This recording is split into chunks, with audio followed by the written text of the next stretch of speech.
Olá, bom dia a todos. Sejam todos bem-vindos ao nosso Café com o Evangelho.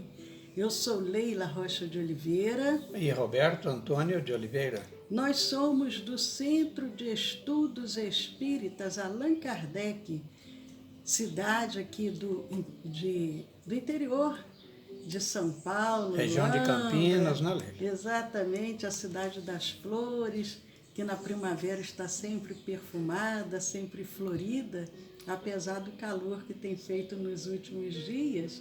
Mas é uma alegria estarmos juntos, saudando a cada um dos queridos amigos que vão chegando. Bom dia, Regina, bom dia, Dona Adélia, bom dia toda a família. E ontem nós começamos falando sobre uma pessoa muito importante que contribuiu muito para o nosso movimento espírita nascente, porque a partir da sua chegada, ela contribuiu sendo pesquisada, conforme nós falamos ontem, durante cerca de 25 anos. Estamos falando de Leonora Eveline Simons. Ou Leonora Piper. Ou Leonora Piper, porque quando ela casa, ela passa a usar o nome... Sobrenome? O sobrenome do marido, que era Piper. Ela nasceu em Boston, nos Estados Unidos, a terra do Arnaldo, da Eudócia. Não, o Arnaldo e a Eudócia, a terra deles é o Brasil. Ah, mas estão lá há mais de 40 anos. Não. Enfim, mas ela nasceu em Boston, nos Estados Unidos, em 27 de junho de 1857, 2 meses após a publicação da primeira edição de O Livro dos Espíritos, publicado na França, e ela nasce nos Estados Unidos.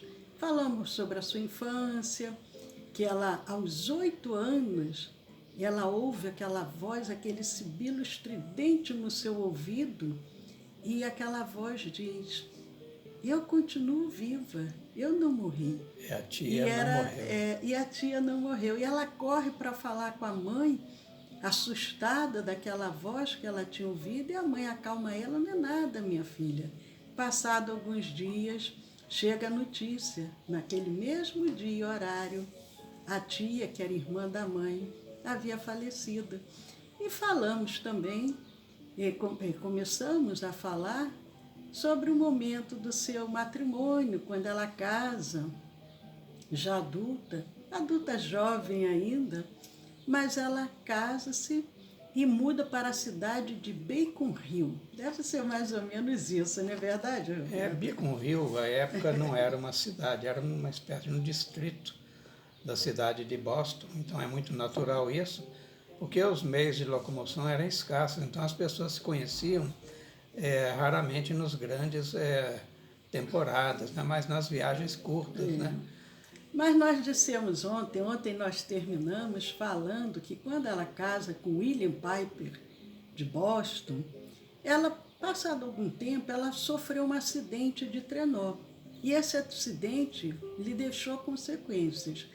E esse acidente foi um divisor de águas, de uma certa forma, para a vida da Leonora Piper.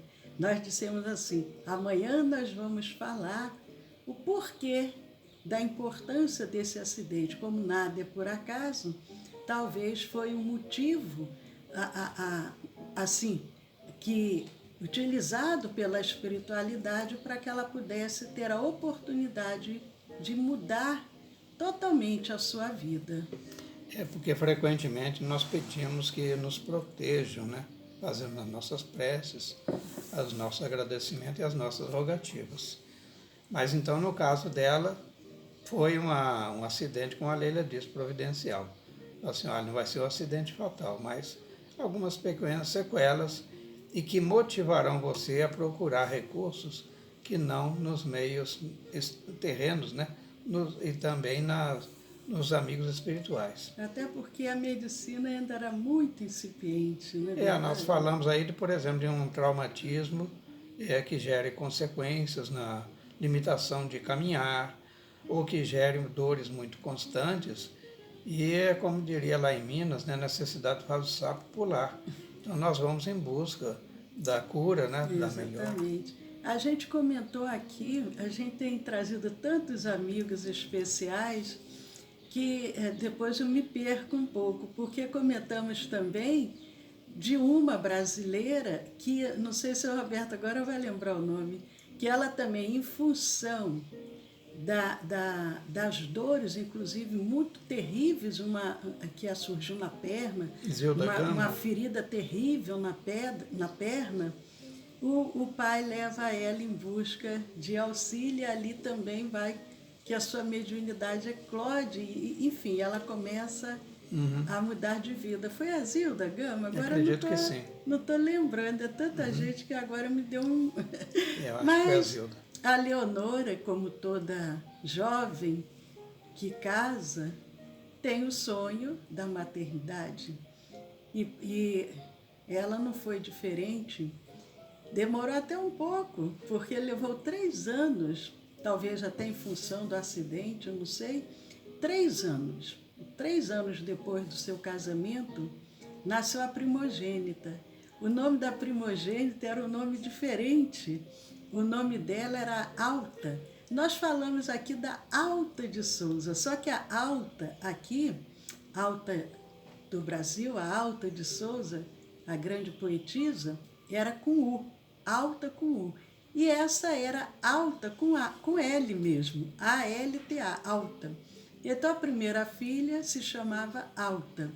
E algum tempo depois nasce uma outra filha que também tem um nome até um pouco diferente, que aí... Qual era o nome da outra filha, Roberto?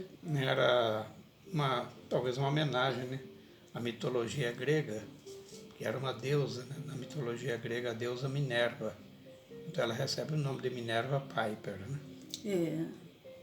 Então a este tempo, ou seja, por ocorrência dessa busca de recursos, né, ela era descrita, a Leonora, uma pessoa alta, esguia, com uma graça e dignidade difícil de descrever, e de feição grega, com cachos de cabelos dourados, e era portadora de mediana cultura. É interessante, porque a descrição dela, e nós sabemos que nós já transitamos por várias encarnações e por vários países diferentes. Podemos nascer num corpo feminino, num corpo masculino, podemos ter uma feição de uma forma, de outra, e ela, apesar de ter nascido nos Estados Unidos, mas ela é descrita com uma feição grega. E o Roberto fala da filha que se chamava Minerva, e talvez tenha a ver com as reminiscências do passado, ela ter naquela intuição, né, de querer colocar o nome da filha. Isso assim, é muito importante, descreve ela fisicamente, né, e era portadora de mediana cultura. Nós sabemos que, em tempos mais remotos, a Grécia foi considerada o berço da civilização. É verdade. E era uma jovem de uma certa beleza.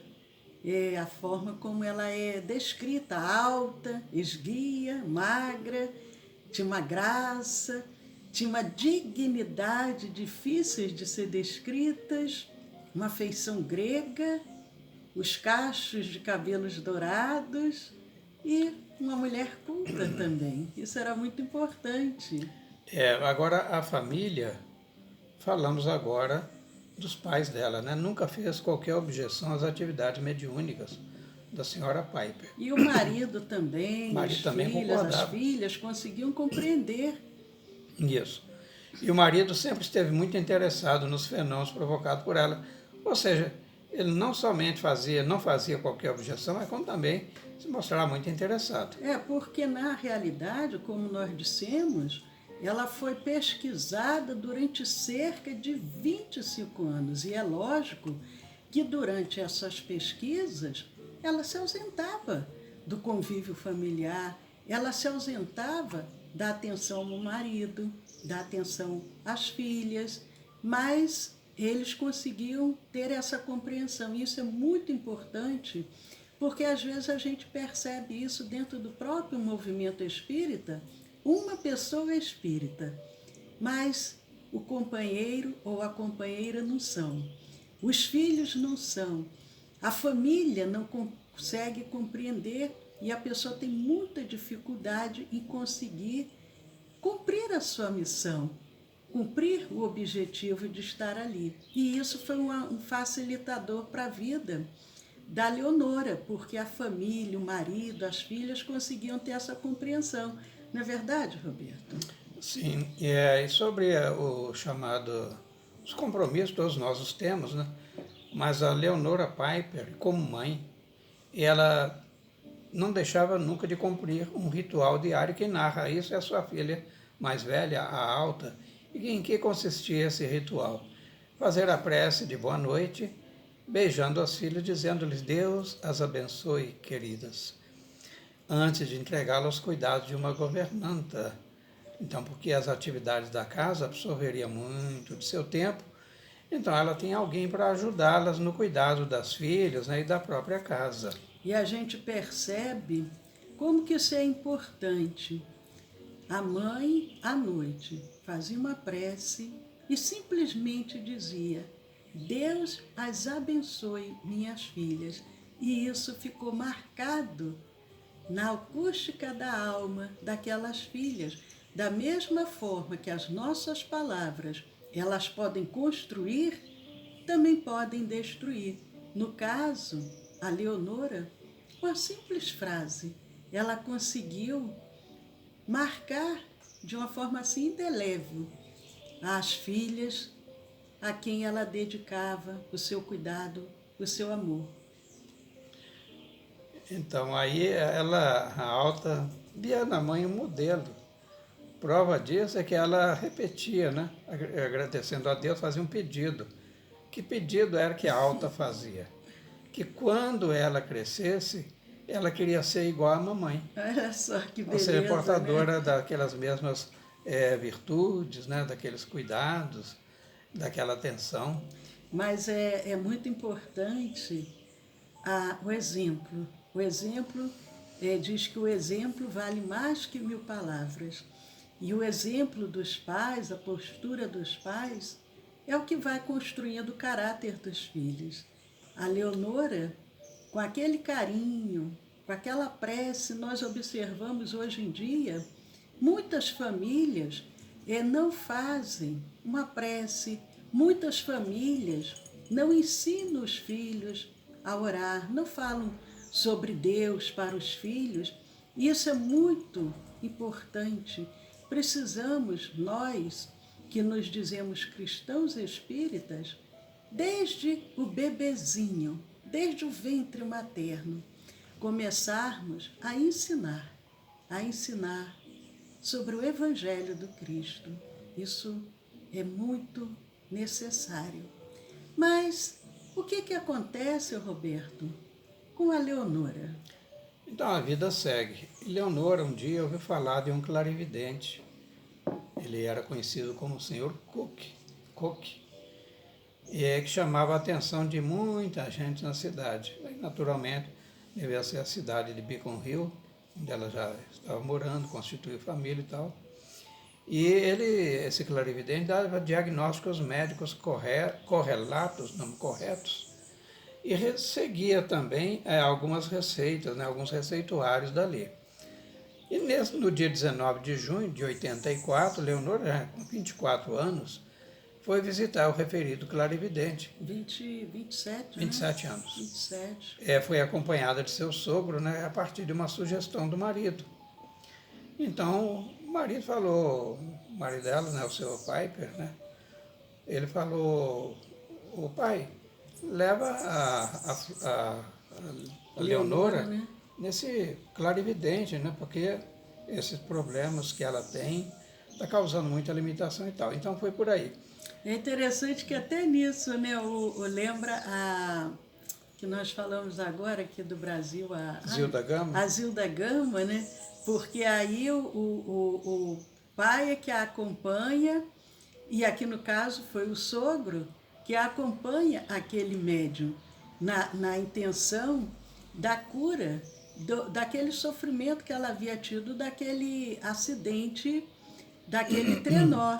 E o marido apoia, mas quem acompanha na realidade foi o sogro. Mas será que ela conseguiu alguma coisa, Roberto, com essa busca a esse Olha, clarividente? eu acho que conseguiu ler até mais do que ela esperava. O que ocorreu? Então seria logo na primeira consulta, né? Ela relata, a Leonora relata que durante o momento em que estava escutando o seu diagnóstico, clarividente, naturalmente, médium, né, mediunizado, ele então dava o diagnóstico para ela. Então, nesse momento, ela sentiu que estava longe do local. É como se ela tivesse sido, no fenômeno de bilocação, levado para outro ponto. E aí ela tem um estado de inconsciência, ou seja, de ausência daquela realidade factual, porque ela foi transportada. Né? Ali, eu acho que foi já o primeiro momento que já começa a despertar a sua mediunidade. Lembrando que é muito comum, às vezes, em criança, a criança vê, a criança tem seus amiguinhos imaginários, e depois aquela mediunidade, ela, assim, parece que desaparece, ela fica bloqueada até para o bem-estar infantil, mas depois às vezes na juventude ou na fase adulta, aquela mediunidade volta. E a mesma coisa acontece com a Leonora. Na infância ela até teve aquele relato, mas a gente não tem assim nenhum relato a mais de que ela continuasse ouvindo e vendo, mas naquele momento ali, talvez até pelo ambiente espiritual, ela sente aquela inconsciência.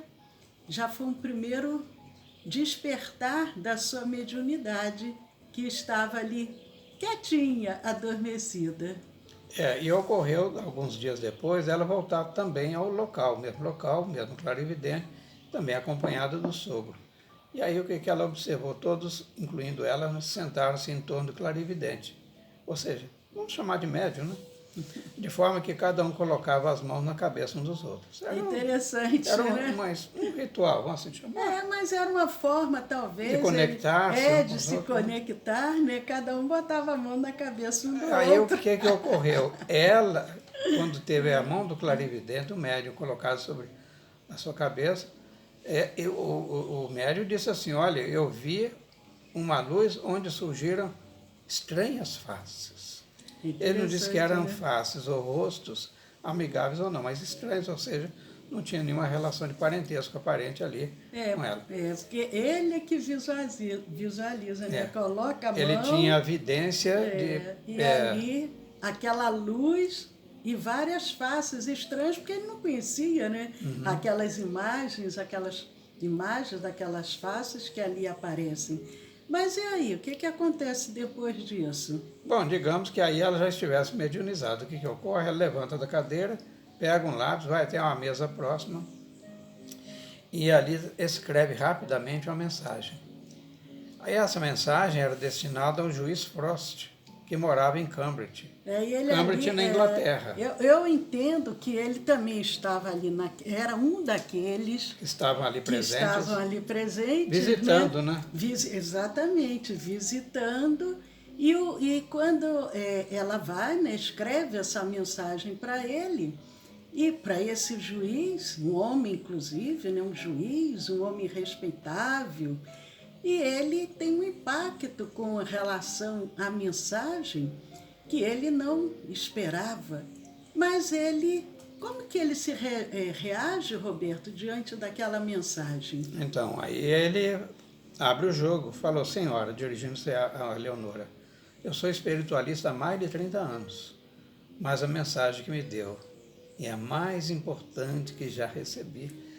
De que maneira poderia se revestir, né? De que se revestir essa importância, né? Mas é interessante que ele se diz espiritualista. No nosso curso de Espiritismo, nós fazemos essa pergunta. E às vezes as pessoas se sentem em dúvida, elas ficam, às vezes, meia assim, né? Qual a resposta? Por exemplo, eu pergunto assim: se você disser a um católico que ele é espiritualista, está certo ou está errado? Se você disser a um evangélico, ele é espiritualista, está certo ou está errado? Se você disser a um espírita que ele é espiritualista, está certo ou está errado? E aí as pessoas ficam, não, um católico está errado, um evangélico está errado, um espírita está correto. Mas na realidade, ele ali se diz, eu sou espiritualista. Só que ele estava frequentando ali aquela reunião, que provavelmente era uma reunião mediúnica. Não se diz se era uma reunião espírita, mas todo aquele que acredita em algo além da matéria, ele é espiritualista. Tanto católico, quanto evangélico, quanto espírita, quanto budista, se acreditamos em algo além da matéria, é porque nós somos espiritualistas. Eu sou espiritualista e eu sou espírita. Mas e aí, Roberto, o que acontece? E o nosso tempo já está terminando. Não, já resumindo tudo isso que a Leila acabou de falar, espiritualista é o oposto de materialista.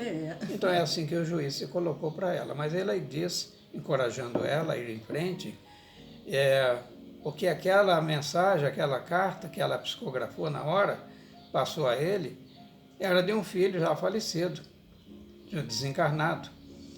Então ela diz que sei que agora o meu menino vive. O juiz assim se pronuncia. Porque anos antes ele havia perdido seu filho em trágico acidente. E antes de falecer, o seu filho ficou vários meses inconsciente e não mais reconhecia nenhum de seus pais. Na mensagem, porém, ele dizia que a sua cabeça estava tão clara como nunca. Reconheceu como pai e deu outros detalhes, o que para este juiz foi uma prova irrefutável da imortalidade.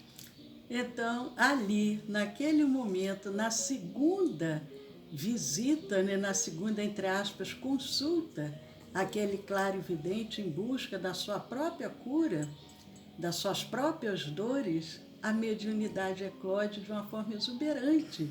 Ela traz uma mensagem com todos os detalhes, uma mensagem fidedigna.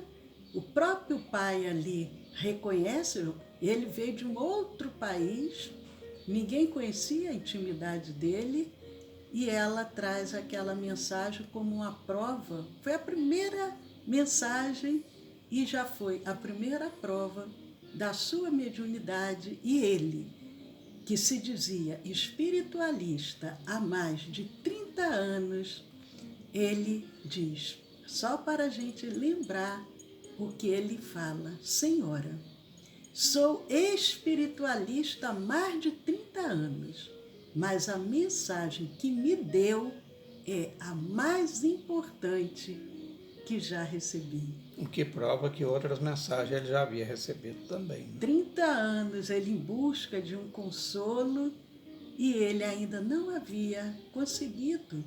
Mas aí aquela mensagem vem e o filho colocando para ele aquela realidade, ele diz, sei agora que meu menino vive, sei agora que meu menino vive. Muito lindo. E nós temos muita gratidão a Leonora Piper por tudo que ela permitiu que fosse oferecido diante das pesquisas que foram realizadas com ela, ao longo desses 25 anos. Mas aproveitamos para mandar um abraço também para a Janete, para o Arnaldo. O Arnaldo está dizendo, bom dia, my friends. Daqui de Boston, cidade de nossa convidada, tem um friozinho gostoso como está aqui. Em Boston já começa a esfriar. E aqui no Brasil Um calorzinho gostoso, já começa né? a esquentar. Perto de 35 graus já em plena manhã. Exatamente. Bom dia, Cirlei. A Sueli está pedindo para o Arnaldo mandar um arzinho fresco aqui para o Brasil. Eu estou gastando tanto dinheiro para refrigerar o ambiente, Arnaldo, manda esse friozinho aí que está baratinho. É verdade. Mas um abraço também para a Niva. Bom dia, Niva. Muito bom estarmos juntos. E, queridos amigos, hoje é terça-feira. Eudócia, bom dia, Eudócia. Muito bom, Eudócia, aqui também. Hoje a Eudócia conseguiu chegar a tempo, muito bom. E a Sueli disse que a internet não está muito boa, mas a gente vai deixar gravado no nosso canal do YouTube e do Telegram. Então, vocês podem assistir depois. Essa é a vantagem. Nós temos deixado como gravação, porque a gravação ela fica sem nenhuma interferência, sem nenhum chiado, a não ser quando raramente a gente não consegue fazer a gravação correta, a gente tira do Facebook. Mas fora isso, no YouTube, a gravação é sem chiado, é sem interferência, dá para todo mundo acompanhar. Mas, queridos amigos, hoje é terça-feira, 20 horas, nós temos o estudo do Evangelho. Logo a seguir, nós temos o tratamento à distância, que é a nossa reunião de radiação e vibração, onde todos aqueles que necessitarem de um atendimento, de um tratamento para o corpo, para a mente, para o emocional, para o espírito, ou inclusive processos obsessivos, mantenham-se em sintonia. Encaminhe o nome, completo e endereço para o WhatsApp do nosso Centro Espírita, que é o 19 99 341 6316, 19 99 341 6316. Toda terça-feira, às 20 horas, o estudo do Evangelho, e de 20h30 às 21h30 é o tratamento espiritual à distância. Coloque uma garrafa de 2 litros de água, mantenha-se em sintonia e qualquer dúvida, encaminhe mensagem para o WhatsApp que será respondido. A Cirlei está dizendo, Cirlei dizendo, acho que não conhecia a convidada da semana, é a Eleonora Piper, americana de Boston. Mas amanhã, 10 horas da manhã, nós continuamos com o nosso Café com o Evangelho. E aproveitamos que hoje é terça-feira.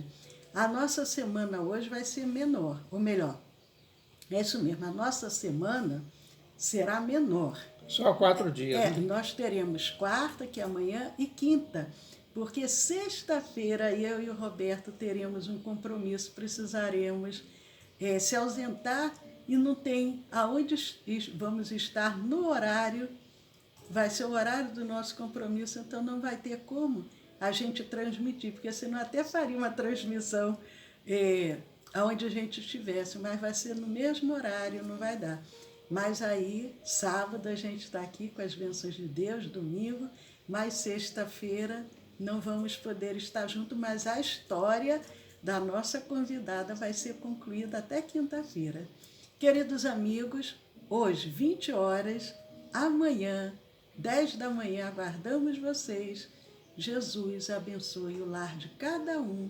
Muita paz, muitas bênçãos, muito bom estarmos juntos. Também compartilho com a Leila, né, as mesmas emoções e agradecendo a Deus por essa feliz oportunidade de termos estado aqui até este momento e rogando a sua imensa misericórdia que nos favoreça, porque amanhã, neste dia, neste mesmo horário também, possamos nos ver. Até lá, um abraço, se Deus quiser.